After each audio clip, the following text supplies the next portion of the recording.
Sekejap.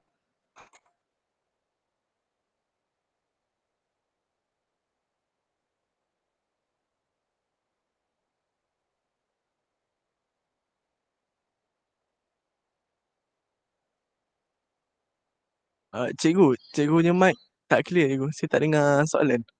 Okey.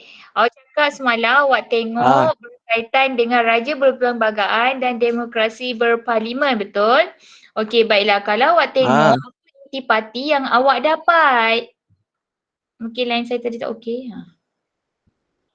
Ada pasal ni.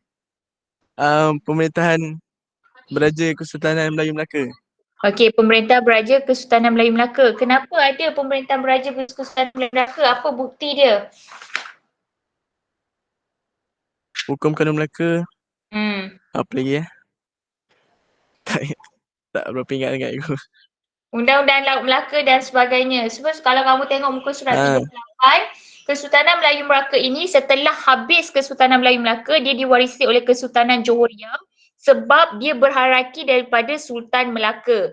So dia akhirnya dibawa kepada negeri-negeri Melayu Bersekutu dan tidak bersekutu seperti Perak, Kesultanan Perak, Pahang dan sebagainya. Awak belajar dalam KSSM bab tingkatan 2. Okey, so baik, hari ini sebelum kita memulakan kelas, saya nak start dengan mengambil kehadiran. Cuma Iswafik semalam, awak hadir ke tak?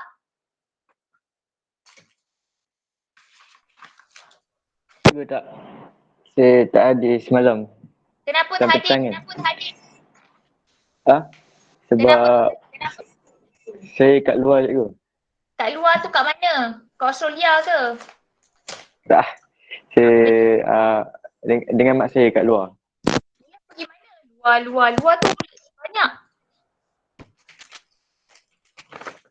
Kat kedai. So, tak tengok langsung video tu? Ada tengok cikgu. Tengok sikit. So saya harap lepas ni sila tengok balik semula video tu dan buat latihan yang saya beri. Hari ni kita nak bincang pasal latihan tu. Okay, so sekarang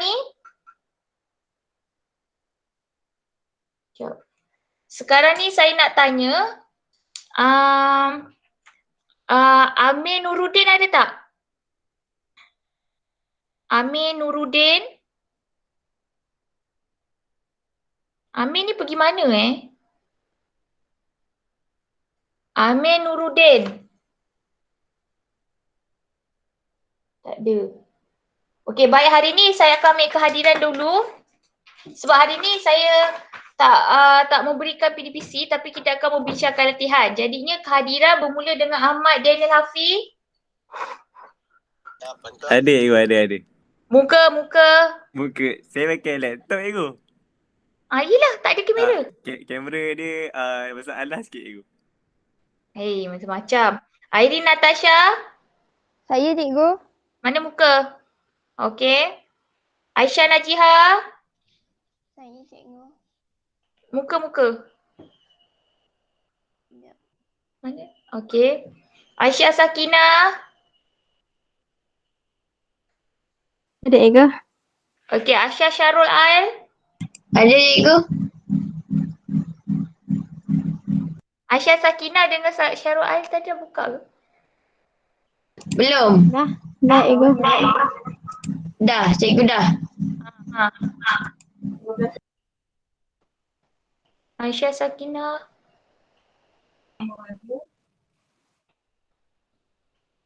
Okey. Anwar. Cikgu. Buka muka, dah lama tak tengok. Auni. Ada cikgu. Muka. Ani. Kaunila. Ya cikgu. Azimatos. Danisha. Ada cikgu. Kejap. Kamera lambat. Danisha. Ya cikgu. Mana muka? Muka. Ya cikgu. Alah cikgu. Ada cikgu. Fadlin? Ada cikgu. Mana tak nampak? Sekejap. Dah. Ha.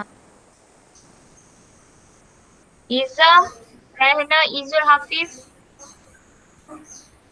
Cikgu. Izzah, Raihana.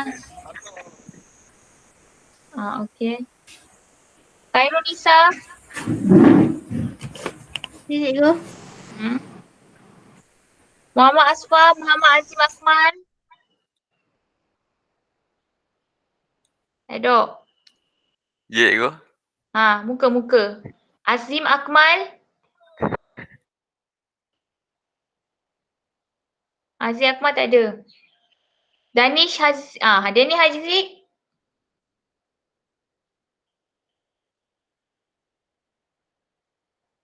Danish Haziq. Tak ada. Okey. Imran Hazmi dengan Hazim Zuhair.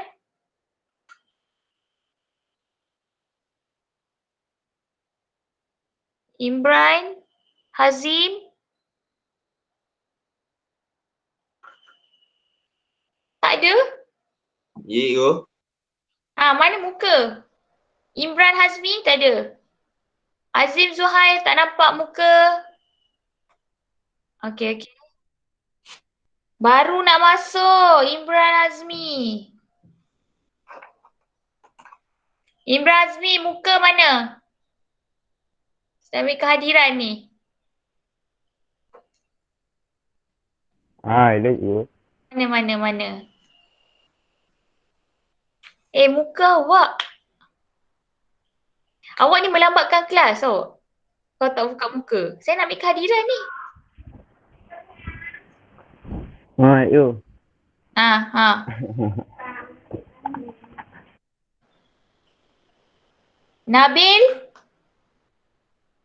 Nabil dengan Qayyum. Ya, cikgu. Okey, Qayyum, Haziq, Adin, Nabil.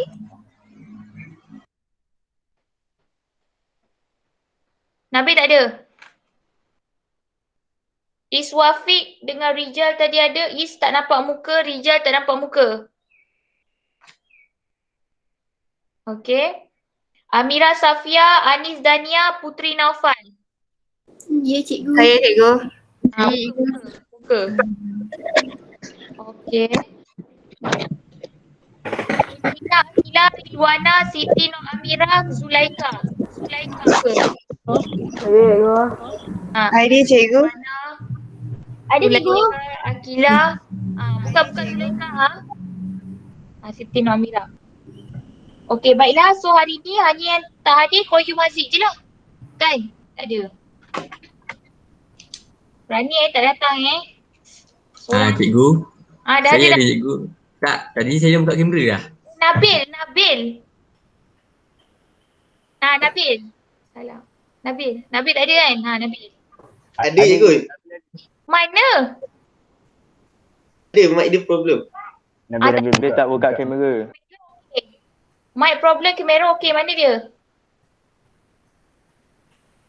Saya nak kamera je. Qayyum tadi dah buka Buka Qayyum lagi sekali. Dah, cikgu. Cikgu, saya dah buka dah. Okey. Semua datang. Okey, cepat sikit untuk pelajar 4M. Adam, Yusri, Ahmad, Faiz. Saya cikgu. Faiz buka kamera. Adam tak ada. Okey, pakai sebati hitam. Amir. Saya cikgu. Bagaimana kamera?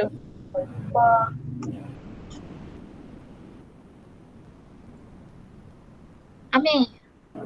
Kenapa saya tak datang, Amir?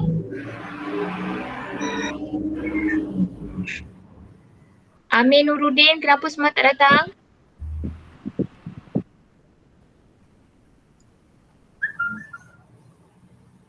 Nanti PM saya alasan Okey, baiklah. Amirul, awak. Amirul Farhan. Ada cikgu. Buka kamera. Dah buka. Tak Dah buka. buka cikgu. Tak nampak. Okey. Mana? Ada. Awak tak ada? Cikgu. Ada. Ha. Cikgu. Balkis Fatih Nabila. Saya cikgu. Buka kamera. Cikgu saya di sini. Okey. Muhammad Alif Najmi Firdaus Zaini. Adik ke adik? Buka kamera. Alif tak nampak. Buka sekejap je tadi. Okey. Okey, Alif dah buka dah balik. Nampak.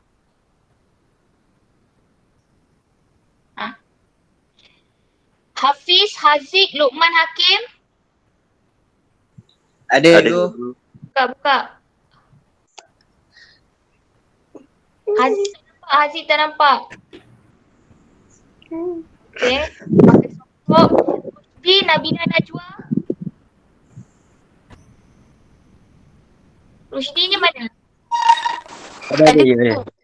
Okey. Aisyah Sofia Fatihah Muhammad Faisal. Saya cikgu. Buka Aisyah. Okey. Iman Akila Rauda Akil. Ada cikgu. Ada cikgu. Ada cikgu. Rauda Akil, Iman Akila. Wan Syakira. Perlembagaan dibuat. Okey, kiranya Wan Syakira lah ni tak datang. Jadinya 49. Wan Syakira ni saya tak tahu Ya apa. kamera.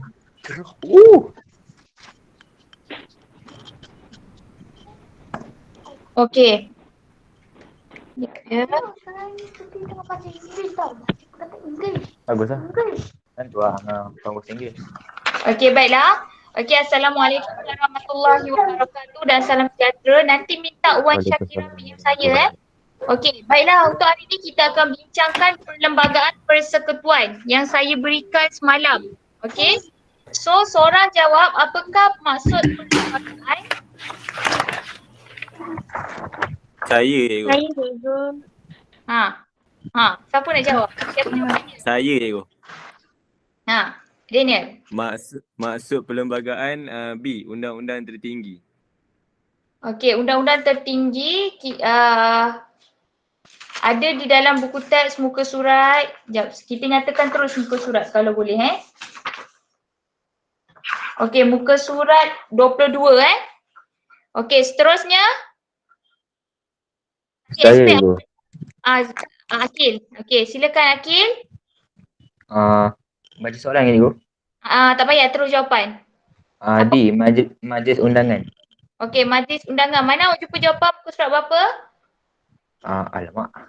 Alamak. Sebab apa? Yang lain kalau tak dapat boleh bantu.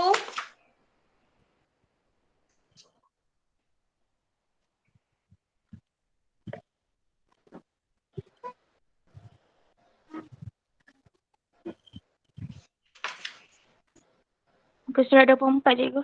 Betul. Muka surat 24. Okey, seterusnya 3. Cepat sikit. Kita nak pergi yang bahagian B. Okey, saya sebut nama lah sebenarnya. Nombor 3, Zenki. Apakah yang menjadi asas pembentukan perlembagaan?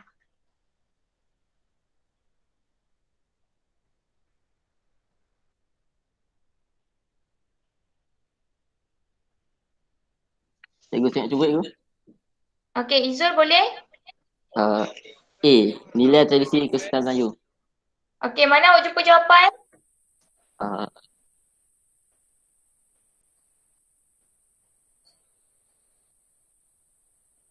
Memang itulah yang lebih tepat. Yang lain tu tak ada dalam buku teks kan? Okey, dia cakap nilai tradisi Kesultanan Melayu, muka surat 22. Okey. 4. Saya cikgu. Sila cepat-cepat. Rijal. Nombor 4 cikgu. Nombor 4 cikgu. Ya. Sistem demokrasi berparlimen. Okey. Apa muka surat dia apa? Surat dia saya tak berapa ingat saya buat semalam. Tak, sekejap. Nota. Saya buat nota. Okey, nota. Oh, buku Okey. teks tak dapat Buku teks tak dapat pakai phone. Okey, tak apa. Okey, yang tadi saya dah tulis muka surat tu adalah muka surat di dalam buku teks Ciri dalam perkembangan perlembagaan, awak boleh lihat perkembangan perlembagaan ada dekat muka surat 28 Okey. Okey. Cikgu. Ya. Cikgu bukan A ke? Dia tanya ciri tradisional. Okey. D ciri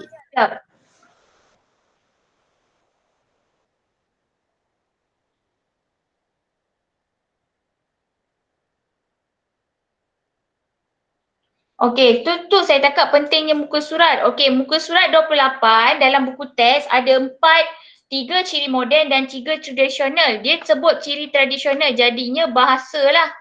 Okey, yang ketiga-tiga tu adalah ciri moden. Salah Rijal? So jawapan dia E cikgu. Ya, A. Okey, so 5, muka surat 28. Tulis sekali muka ni beratu. Okey, 5. Saya jumpa you. Okey, Amirul Farman. Jawapan dia A. Raja sebagai pemerintah. Okey, ada yang jawapan dia lain? Ada yang jawapan dia lain? Ciri-ciri sama undang, cikgu.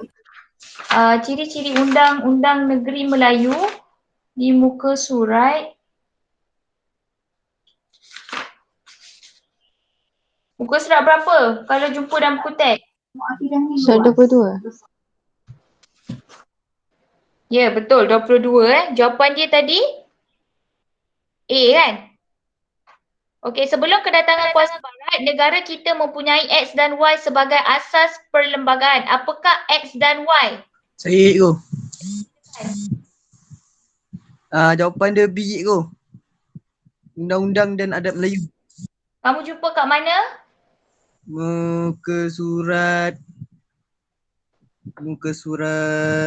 mana cikgu? Surat 22.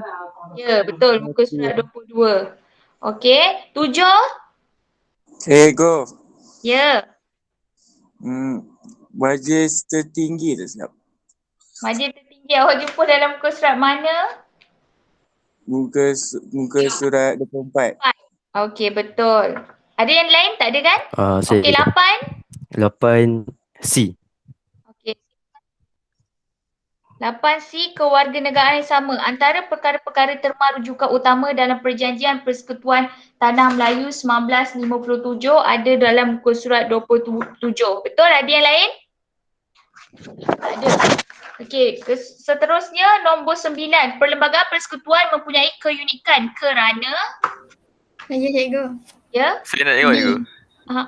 Okey. Okey, Aisyah. D. Mana awak jumpa jawapan?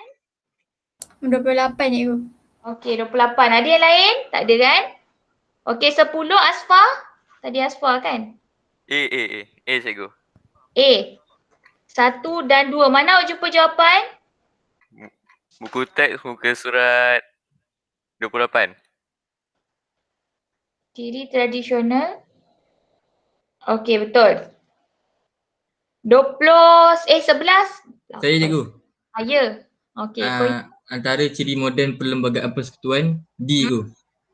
Kerajaan persekutuan dan sistem demokrasi berparlimen. Okey, lagi satu apa sepatutnya? Lagi satu patutnya Warganegaraan. Negara. warga negara. Kewarganegaraan. Betul. Okey, 12. Saya cikgu. Ya. Antara 3 perkara utama yang berlaku pada pindaan perlembagaan 1963 adalah A. Struktur Mahkamah Atasan. Okey, kita jumpa dalam muka surat 30, betul? Okey, 13. Pemisahan Singapura. Saya cikgu. Okey, ya Murushdi. A. Semua perkara berkaitan Singapura dimansuhkan. Okey, kamu jumpa dalam buku surat berapa? 31. Okey. Ada yang lain? Tak ada Okey, baiklah kita masuk dalam bab pula soalan struktur. Perlembagaan merupakan peraturan tertinggi dan panduan dalam sistem pemerintah negara. Senaraikan 2 ciri utama perlembagaan yang diperlukan bagi kestabilan serta kemajuan negara. Apa jawapannya? Saya rasa kan. Traditional modern. Apa jawapan dia? Muka surat berapa? Traditional, ciri moden. Okey, ciri tradisional dan ciri moden. Okey. Kalau kamu jawab di bawah dia tu kan. Sekejap Kan di bawah dia tu ada 4 dan 3 kan? Betul ke salah yang 4 dengan 3 lagi tu? Tak cikgu.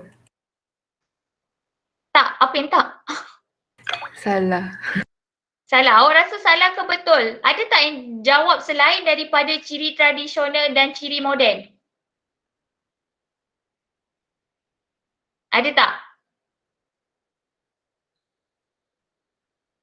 Tak ada kan? Okey, betul. Maknanya awak sebut dua ciri utama tu adalah di dalam muka surat 28 dia cakap mempunyai dua ciri utama iaitu ciri tradisional dan ciri moden yang diperlukan.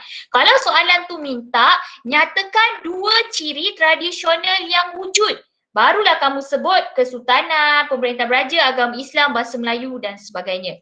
Okey, nyatakan dua kuasa yang dimiliki oleh raja pada peringkat negeri.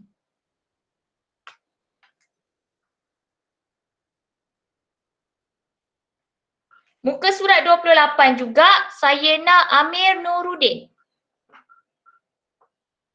Kamu boleh buka PDF yang saya bagi buku teks tu Buku teks memang tak dapat lagi kan? Ada PDF. Saya lebih suka prefer buku teks lah. Nota tu pun boleh. Nota tu penting juga. Tapi buku teks lagi penting. Amir Nuruddin. Nyatakan kuasa yang dimiliki raja pada peringkat negeri. Macam tadi semua tulis penuh ciri moden 1, ciri tradisional 1. Kalau dua-dua betul baru 2 markah. Amir Nuruddin. Tak ada dah, hilang. Macam nampak dia. Saya rasa ada seorang left lah.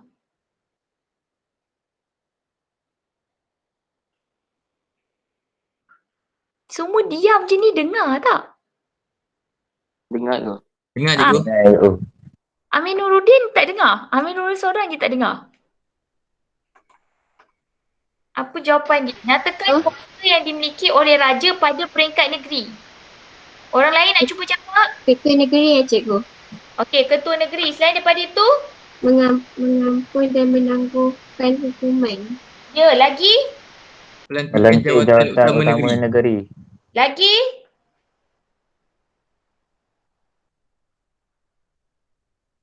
Kuasa eksekutif yang dilaksanakan melalui nasihat Majlis Mesyuarat Negeri. So nak senang ingat adalah ketua negeri dan kuasa mengampun dan menangguhkan hukuman. Okey, kepada pesalah. Itu yang paling senang lah.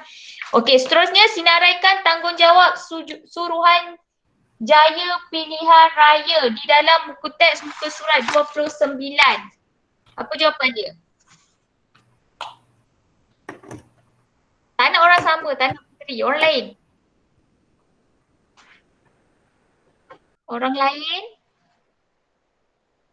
Korang ni bila soalan ujian semua belum-belum. Cikgu saya nak cuba boleh? Okey, boleh. Pilihan raya persekutuan memilih wakil bagi membentuk kerajaan persekutuan. Okey, memilih wakil negeri. Kerajaan persekutuan. Lagi satu. Pilihan raya negeri memilih wakil untuk membentuk kerajaan negeri. Okey, betul Jadi pilihan raya persekutuan bentuk kerajaan persekutuan lah. Pilihan raya negeri bentuk kerajaan negeri. Okey. Ini adalah jawapan Kebat. Perlembagaan persekutuan mempunyai keunikan tersendiri. Bincangkan. Perlembagaan persekutuan ni kita ada dua sebenarnya. 1948 dan 1957. Dia mempunyai keunikan tersendiri. Khususnya dalam agama Islam, bahasa dan juga kedudukan istimewa Raja-Raja Melayu. So apakah yang awak nampak keunikannya? Bincangkan. Siapa nak cuba?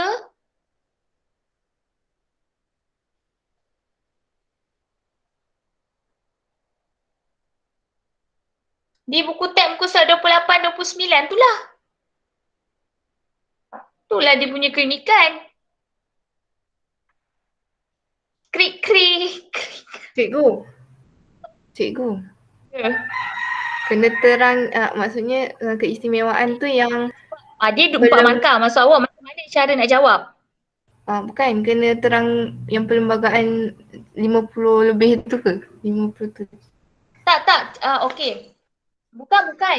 Dia sebenarnya, cuba lihat buku teks muka surat 29, perlembagaan persekutuan mempunyai keunikan kerana mempunyai teori tradisional dan moden. Sebenarnya macam yang saya sebutkan tadi, sebab di dalam Persekutuan 1948 dan 1957, dia menekankan aspek keunikan dari segi bahasa, agama Islam dan kedudukan Raja-Raja Melayu. Jadi bila awak cakap pertama, contohnya pertama mempunyai keunikan di dalam bidang bahasa, iaitu penggunaan bahasa Melayu. Kenapa penggunaan bahasa Melayu itu awak kata unik? Macam tu. Jawapan dia bukan yang pindaan tu. Jawapan dia di dalam ciri moden dan ciri tradisional. Oh, maksudnya kena terang ciri dia tu lah. Bukan keunikan moden dan tradisional. Bukan cakap ciri moden, ciri tradisional. Terangkan intipati di dalam ciri itu. Boleh cuba? Salah tak marah tau. Cikgu, saya terang perlembagaan persekutuan. Saya baca jawapan cikgu. Okey, silakan. Perlembagaan persekutuan menggabungkan ciri-ciri moden dan tradisional. Itu keistimewaan isian. So, hal ini menunjukkan masih ada sebahagian perkara yang dikekalkan daripada zaman Kesultanan Melayu Melaka. Sebagai contoh, dari segi ciri kesultanan atau pemerintahan agama Islam dan namun begitu, ciri-ciri ini turut diubah suai sesuai dengan peredaran zaman. Tiga. Saya bagi kat situ 3 markah. So sebab awak dah cakap tentang keunikan dia dari segi raja kan tadi? Tak silap saya. Gabungan, lepas tu awak cakap dari segi contohnya raja-raja. Okey, boleh explain lagi tak lain? Ciri lain. Yang nampak peredaran zaman tu dia tak ada point. Awak cakap umum je. So 3 markah. So bagi 2 ciri. Awak bagi lagi 1 ciri lah sebab ayat awak yang di 3 atas tu ada markah. Tetapi yang nombor 4 tu tak ada markah ayat awak. Yang mana awak cakap ciri itu mengikut peredaran zaman. Tu tak ada markah. Sebab itu ayat umum je. Awak tak cakap apa keunikan dia. Kalau diikut peredaran zaman, apa keunikan dia? Awak boleh cakap antaranya wujudnya ciri moden yang mana adanya kerajaan persekutuan dibentuk daripada gabungan 9 buah negeri Melayu. Boleh. Itu boleh. Faham? Boleh Putri? Kira yang ayat nombor 4 tu tak ada point. Tambah dengan ciri lain. Selain daripada tu, awak boleh cakap juga dengan adanya kedudukan orang Melayu dan Bumiputra dipertahankan. Contohnya kedudukan Bumiputra masih lagi wujud dalam Persekutuan Tanah Melayu dan sehingga kini masih diamalkan. Boleh? Okay, lain? Tak cuba. So jawapan dia sebenarnya dia terkandung di dalam ciri tradisional dan ciri moden yang mana di setiap ciri itu dia ada pembahagian dia. Contohnya macam ciri tradisional adanya sistem pemerintahan, agama Islam, bahasa Melayu dan kedudukan orang Bumiputra dan juga orang Melayu. Betul? 3. 4. Kemudian ciri moden ada 3, kewarganegaraan, kerajaan persekutuan dan sistem demokrasi berparlimen. Sebenarnya sistem demokrasi berparlimen tu kalau awak ambil je dah banyak isi boleh hurai. Yang mana sistem demokrasi berparlimen ini dijalankan melalui perwakilan, iaitu rakyat berhak memilih pemimpin. Kemudian pilihan raya ini diadakan di bawah Suruhanjaya Pilihan Raya mengikut peraturan yang telah ditetapkan atau syarat-syarat yang telah ditetapkan. Kemudian awak boleh cakap lagi tentang kewarganegaraan. Kewarganegaraan kalau mengikut perlembagaan adanya 3 kewarganegaraan apa? Kewarganegaraan yang seperti biasanya ialah kewarganegaraan secara kuat kuasa undang-undang dan sebagainya. Jawab saja. Asalkan awak sebut ciri-ciri tersebut ada markah, huraian yang relevan saya terima. Faham? Ada soalan nak tanya? Kalau boleh, bila time perbincangan ni jawab je. Cuba jawab, kalau salah saya akan murnikan. Okay, yang lain faham? Saya tak ada paksaan kepada pelajar yang tak print latihan saya, tetapi dia buka, dia buat. Tulislah dekat di dalam kertas, nanti simpan dalam file, bila naik cuti kita boleh refresh balik. Boleh? Boleh cikgu. Boleh cikgu. Okey, faham? Saya tak nak dalam kelas ni hari tu saya dah tengok ranking. Sekejap, saya nak tengok lagi sekali ranking. Saya dapat ranking form 4. Saya tak nak lagi dalam kelas ni ada yang teruk sejarah memalikan. Ni. Tengok sekejap.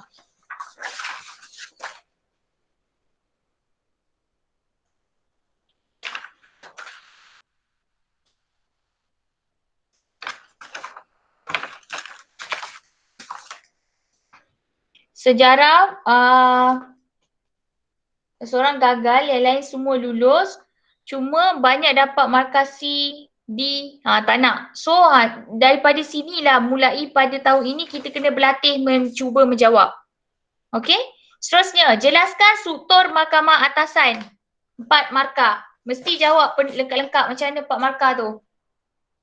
Siapa nak cuba jawab?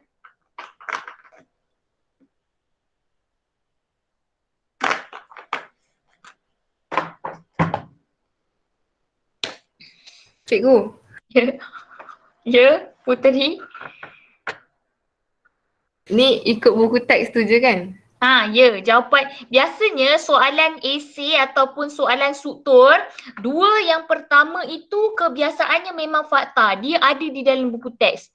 Kalau soalan tu tak ada dalam buku teks, peliklah, susunan dia memang macam tu. Jadi soalan C atau D baru dia masuk kebat. Biasanya soalan terakhirlah baru kebat. So macam ni, 1 dengan 2 memanglah soalan fakta.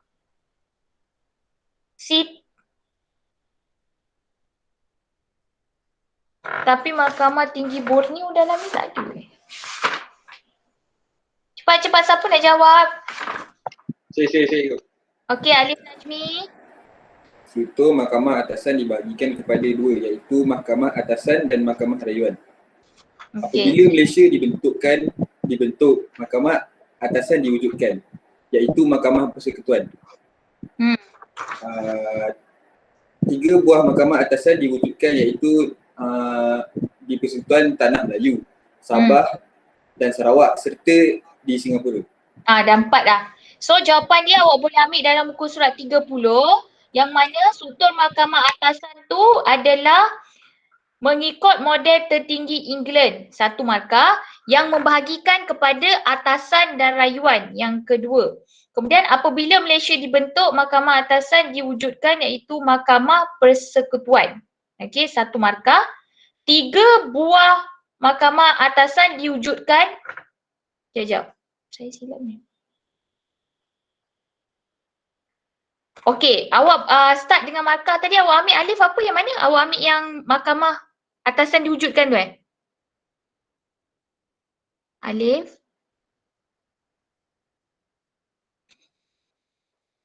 Alif dengar tak? Ulang balik jawapan awak. Alif Najmi.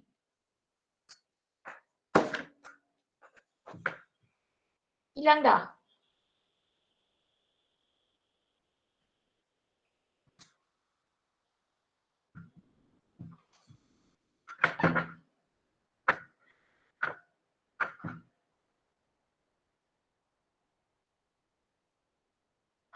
Awak dengar tak suara saya? Dengar kan? Dengar cikgu. So, jawapan dia diambil sebenarnya yang bermula daripada Mahkamah Persekutuan, 1 markah.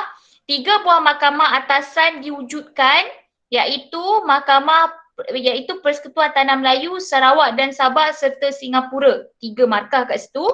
Persekutuan boleh mendengar mana-mana persoalan perlembagaan dan pertikaian antara kerajaan persekutuan dengan negeri. 4 markah. Okey, boleh? Muka surat 30, buku teks muka surat 30. Okey, B abaikan sebab tak ada kan Mahkamah Tinggi Borneo ada kan? Ada cikgu. Kat bawah. Ada Mahkamah Tinggi dia kat bawah buku teks sebenarnya, tapi dalam nota tak ada. Mungkin ada orang dia tak download yang buku teks tu. Okey, apa Mahkamah Tinggi Borneo?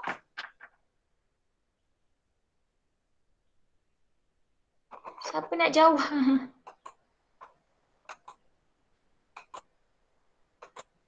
Cikgu. Cikgu, nak cuba. Okey. Mahkamah Tinggi Borneo diwujudkan bagi mengekalkan Mahkamah Tinggi Malaya. Mahkamah Tinggi Borneo berperanan bagi mengurus soal kehakiman di Sarawak dan Sabah. Pada tahun 1963, Jawatan Ketua Hakim Borneo diwujudkan, tetapi pada tahun 1994 jawatan tersebut telah diubah kepada Ketua Hakim Sarawak dan Sabah. 4. Mahkamah Tinggi Borneo ni dia adalah berkaitan dengan Sarawak dan Sabah lah. Kehakiman di Sarawak dan Sabah. Dia diwujudkan disebabkan mengekalkan Mahkamah Tinggi Malaya. Okey, 2 markah. Kemudian jawatan Ketua Hakim Borneo diwujudkan berpusat di Kuching, 1 markah. Kemudian jawatan itu diganti atau diubah kepada Ketua Hakim Sarawak dan Sabah, markah yang keempat.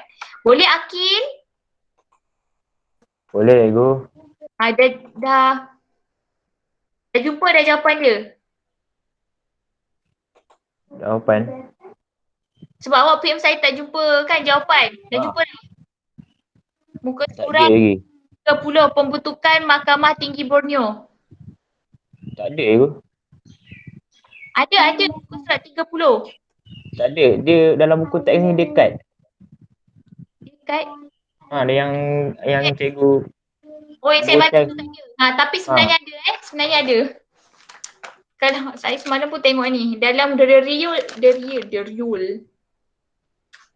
one ada bawah ni. Nanti saya snap sekarang, saya hantar.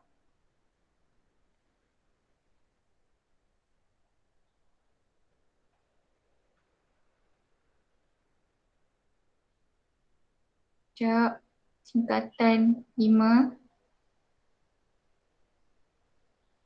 Okey, seterusnya soalan C.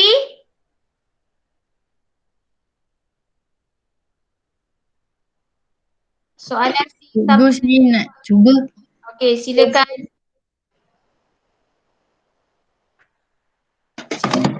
Sebagai warga negara yang patriotik, pada pendapat saya, perlembagaan penting bagi sebuah negara kerana dapat menjamin kestabilan politik dan sistem pentadbiran yang cekap dan berkesan. Okey, dapat menjamin kestabilan politik dan sistem pentadbiran yang cekap dan berkesan. Okey, sebenarnya boleh dapat 2 markah tapi dia di dalam ayat yang sama. Macam dia lebih kepada politik. Okey, tak apa. Itu kira 1 markah. Lain? Seterusnya? Hal ini kerana perlembagaan menentukan corak pemerintahan dan pembahagian kuasa antara pelbagai badan kerajaan. Okey, 2. Selain itu, menjamin keselamatan dan kesejahteraan rakyat. Okey. Perlembagaan menentukan hak asasi rakyat seperti kebebasan bercakap, kebebasan beragama dan pemilikan harta. Okey, 5 kat situ sebab awak cakap dan lagi 2 sebab awak cakap dia menjamin hak asasi rakyat, 1 markah seperti harta dan sebagainya. Okey, lagi 1 markah lagi. Akhir sekali, perlembagaan juga memudahkan perpaduan nasional dan pembangunan negara. Hal ini dapat memupuk perpaduan nasional dan mempertingkatkan ekonomi pembangunan negara. Okey, betul. 7 lah kat situ. 7 atau 8. Okey, markah maksimum 6. Lain selain daripada tu? Kenapa perlembagaan penting? Bila sebut tentang perlembagaan, dia sebut tentang undang-undang. Kenapa undang-undang itu penting? Sama je.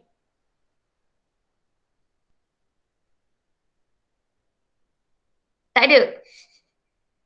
Okey, sebenarnya saya bagi satu tip Kalau dia sebut soalan tu tentang kerajaan ataupun negara, dia mesti kesan yang positif. Bila kesan yang positif, awak ambil 3.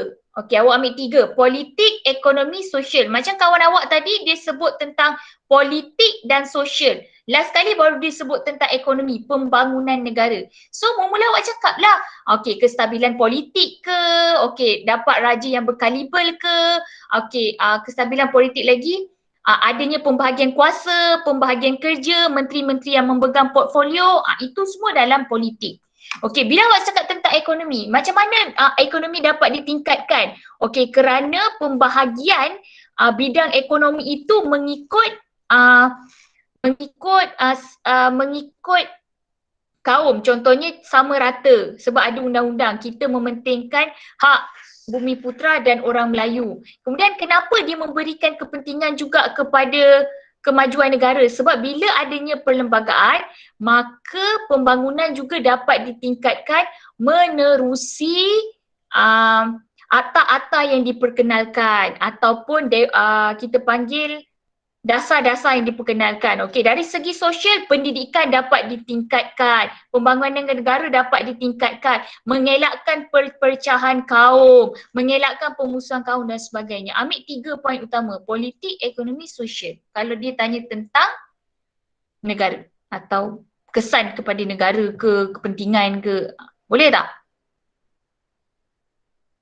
Boleh cikgu. Boleh. Itu sebenarnya saya kalau itu sebenarnya tip untuk pelajar yang nak lulus lah. Kalau awak dah boleh fikir beyond lah. Tak semestinya tu. Mungkin untuk kemajuan negara, pembangunan negara, integrasi sosial, ayat-ayat yang lebih bombastik lah. Macam tu saya akan beri kepada kalau pelajar yang lulus lah. Kita ingatkan dia ulang-ulang politik, ekonomi, sosial, politik, ekonomi, sosial. Macam tu. Okay, so anda seorang yang sangat cinta akan keamanan dan inginkan kehidupan yang harmoni. Mengapakah rakyat perlu mematuhi undang-undang? Sama je lah lebih kurang soalan dia ni. Dia berkaitan dengan kehidupan yang harmoni. Kenapa perlu rakyat mematuhi undang-undang? Banyak kepada sosial lah. Gejala-gejala ke, mengelakkan berlakunya pencerobohan, cyber, mewujudkan hubungan diplomatik. Lagi? Siapa nak jawab? 50 orang semua. Cikgu, saya cuba cikgu. Okey, Luqman, silakan. Pada pendapat saya, setiap rakyat perlu mematuhi undang-undang kerana dapat menjamin kedaulatan sesebuah negara. Satu markah. Serta mengelakkan kes jenayah daripada meningkat. Selain itu dapat melaksanakan hukuman yang adil berdasarkan hukuman yang ditetapkan selari dengan perbuatan yang dilakukan. Okey, 3. Seterusnya mampu membentuk hidup toleransi dalam masyarakat berbilang kaum. Okey, 4. Sekaligus memupuk sikap saling hormat menghormati antara satu sama lain. Okey, boleh tambah lagi saling menghormati, toleransi dan sebagainya lah, nak menampakkan lebih banyak contoh yang diberikan. Okey lagi? Akhir sekali dapat membentuk sistem pentadbiran yang kemas dan teratur kerana menjalankan pentadbiran mengikut protokol yang ditetapkan. Okey, sebenarnya okey boleh, terimalah nombor 6. Contoh protokol yang ditetapkan tu macam mana Luqman? Boleh tak? Tidak sebenarnya.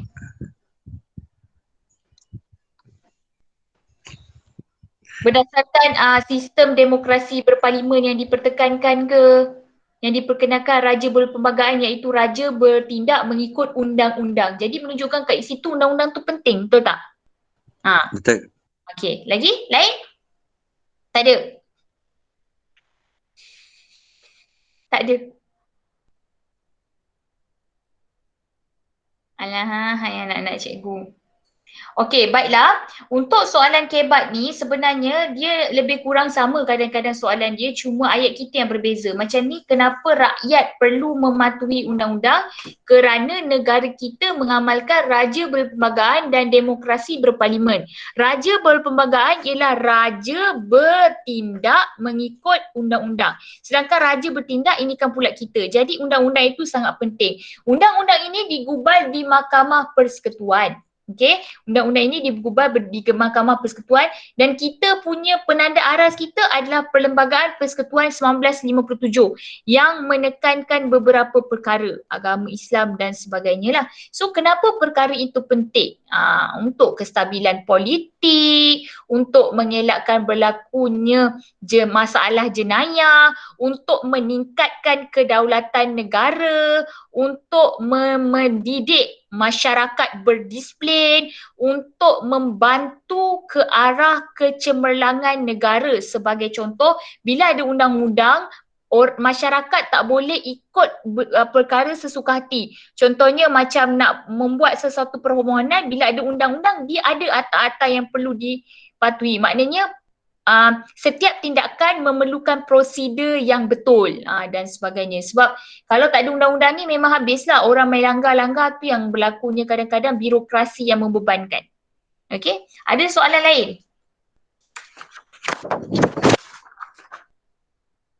Cikgu, Ya. kalau yang kebat tu kalau buat nanam isi pun boleh juga cikgu. Awak bagi fakta semata-mata.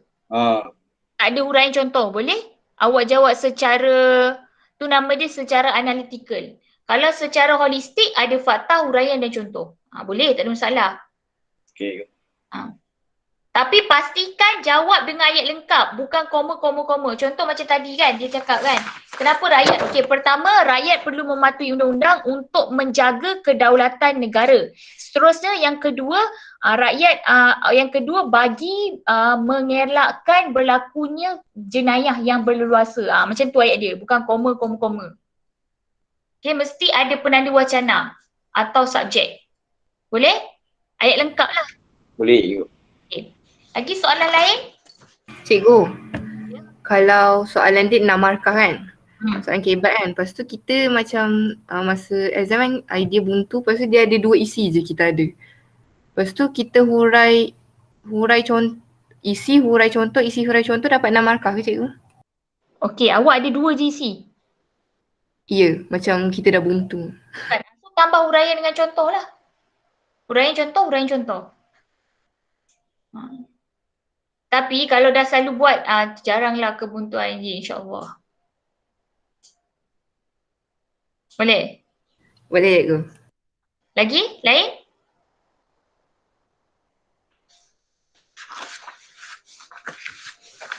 Okey, soalan lain.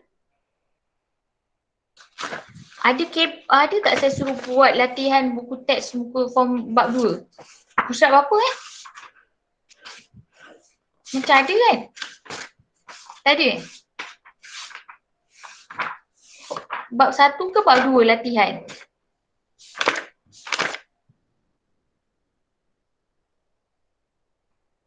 Ada bab 1 kan? Kurang ni klik. Hey, ada kan bab 1 saya bagi latihan? Cikgu, bab 1. Muka surat 18. Betul? Nombor 3. Betul cikgu. Betul. Betul. Okay, apa jawapan dia?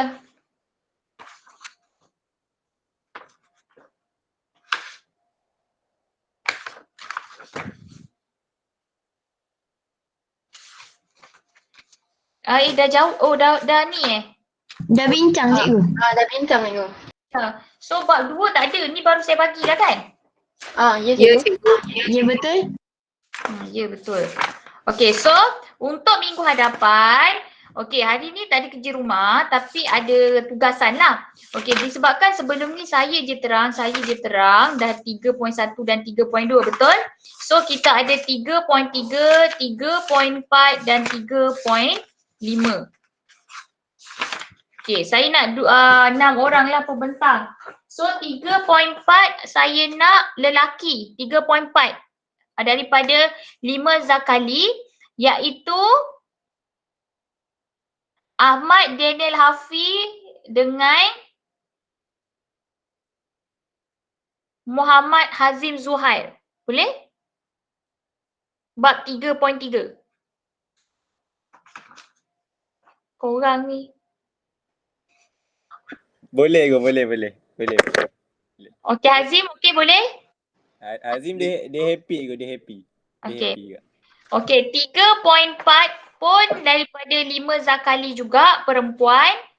Okey, perempuan iaitu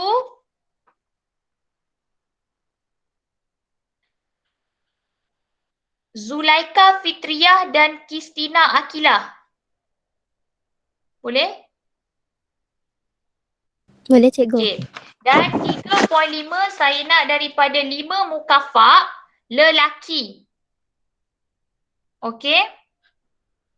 Awak dan juga Alif Najmi. Boleh? Boleh. So untuk minggu depan kalau boleh 1 jam tu lengkap kita akan bincangkan berkaitan dengan bab 3.3, 3.4, 3.5.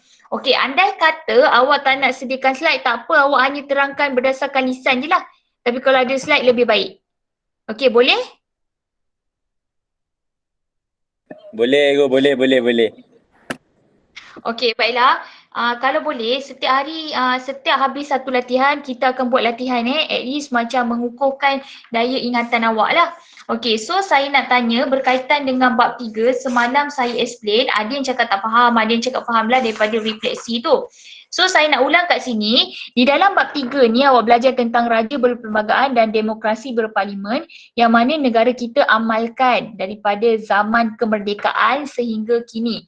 So raja berperlembagaan ni memang daripada awal lagi kita mengamalkan sistem pemerintahan beraja.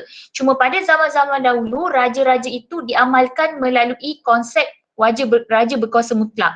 So pada zaman Kesultanan Melayu Melaka memang dah ada undang-undang dan memang dah ada raja. Cuma beza raja bertindak mengikut undang-undang tetapi raja dipilih berdasarkan keturunan, bukan berdasarkan pilihan raya. Itu beza dia lah. So kita dah ada kekalkan. Pada zaman sebelum Perang Dunia pula, kita diperkenalkan negeri-negeri Melayu bersekutu dan tidak bersekutu. Okey, negeri-negeri Melayu bersekutu tu ada 4. Perak, Pahang, Negeri Sembilan dan Selangor. Manakala negeri-negeri Melayu tidak bersekutu, awak ingat yang cuti hari Jumaat, kecuali Perlis. Okey, yang mana kedua-dua ini dia menerima residen dan penasihat British. Tetapi apa yang lebih dahsyat ialah residen itu sendirilah dia punya tugas kerana dia mencampuri hal ehwal pemerintahan. Okey, jadi pada zaman itu kedudukan raja masih lagi dikekalkan, cuma terancam sahaja. Okay? Itu adalah hierarki lah bagaimana pemerintahan beraja sehingga membawa kepada demokrasi berparlimen. So di dalam pendudukan Jepun juga raja-raja masih ada. Tetapi semasa pendudukan Jepun, raja itu diisytiharkan dalam raja-raja Tanah Melayu dan Sumatera sahajalah. Jadinya dia pun diancam sebab adanya pemerintahan Jepun. Tetapi kedudukan raja itu masih ada. Selepas Perang Dunia Kedua, kedudukan raja pun masih ada. Tetapi dia lagi sekali diancam sebab adanya millennium. Disebabkan adanya millennium itu ditentang oleh 9 raja-raja Melayu yang mana mereka nakkan Persekutuan Tanah Melayu. Apabila Persekutuan Tanah Melayu dibentuk, kedudukan raja diangkat semula. Tetapi undang-undang digubal. Di situlah wujudnya raja berperlembagaan. Demokrasi berparlimen ini wujud semasa pemilihan raya pertama pada tahun 1948. Pilihan raya bandaran, kamu belajar. Dari situ wujud dan sehingga membawa kepada kemerdekaan 1957 adanya raja berperlembagaan dan demokrasi berparlimen. Sebenarnya latar belakang itu hanyalah hierarki yang menunjukkan sistem pemerintahan raja itu wujud cuma mengalami beberapa ancaman, tetapi sehingga kini kedudukan raja itu dianggap tinggi dan berdaulat lah. Okey? Okey, sistem hal ini disebabkan oleh setiap orang menjaga lagi kedudukan raja. Contohnya orang-orang Melayu lah yang mengubal perlembagaan tu. Kerana ia merupakan salah satu tonggak kestabilan dan teras perpaduan untuk kemakmuran negara. Okey. Kalau macam Melaka dengan Pulau Pinang, dia tak ada raja, dia ada apa? Yang dibentuk negeri tu. Yang dipertua negeri. Okey, baiklah, sejarah dan kedudukan institusi Majlis Raja-Raja ni bab tingkatan 3 awak belajar apabila Duba dibentuk. Duba dibentuk tu adalah untuk membincangkan hal-hal yang berkaitan dengan tugas raja dan juga untuk melantik raja. Raja-raja. So sekarang Majlis Raja-Raja masih ada, cuma kita hanya membincangkan berkaitan dengan tugas YDPA. Maksudnya kat sini raja kita sekarang ada setiap raja di setiap negeri dan ada YDPA. YDPA tu dia akan rotate. Jadi itu adalah perbincangan Majlis Raja-Raja lah. So di dalam bab ni dia lebih kepada raja, perlembagaan dan demokrasi berparlimen. So untuk minggu depan kita akan sambung dengan yang di Pertuan Agong, raja berperlembagaan persekutuan, tugas-tugas dia, kuasa badan perundangan semua. Dan akhir sekali kita akan belajar tentang amalan demokrasi berparlimen lah. Dia fakta lah banyak form 5 ni. Okey, setakat itu saja. Ada soalan? Ada soalan? Tiada cikgu. Tiada cikgu. Okey. Okey, sekejap lagi saya akan dah tak payah bagi link kehadiran lah. Cuma Wan Syakira yang tak ada, betul tak? Nanti PM dia sebab dia hadir daripada 5, dia hadir 2 kali je. Adam pun tak hadir hari ni kan? Adam Yusri tak ada juga kan? So 18 lah. 18, so 90% kelas ni. Nanti Adam ni dia ada tuition luar kot. Tapi Adam baru pertama kali tak datang. Zenki semalam tak datang, jadi tengok video saya ya. Kemudian Akil lepas ni kena wajib datang. Tak ada dah tak datang. Syakira ni.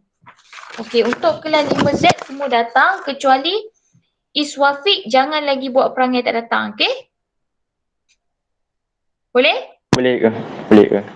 Boleh cikgu. Wabillahi taufiq wa hidayah. Wassalamualaikum warahmatullahi wabarakatuh. Kita jumpa pada minggu hadapan hari Rabu. Masa bertukar sekejap hari Rabu. Hari Selasa. Masa lain sikit. Set saya sebelum ni 11.45 kan. Ni macam 11.30 kot. Awal sikit. Nanti dapat dah kan jadual baru? Dah. Okey. Terima kasih. Bye-bye. Terima kasih, cikgu. Cikgu.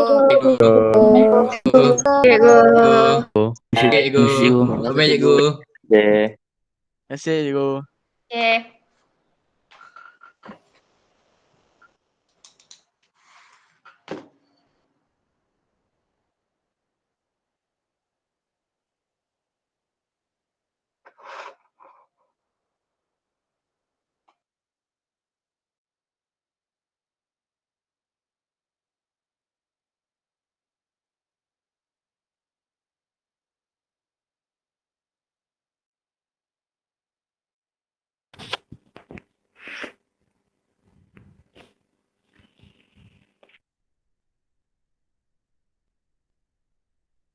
Dah keluar. Assalamualaikum.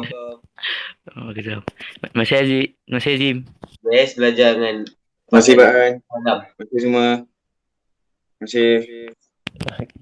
Late bodoh Pak An.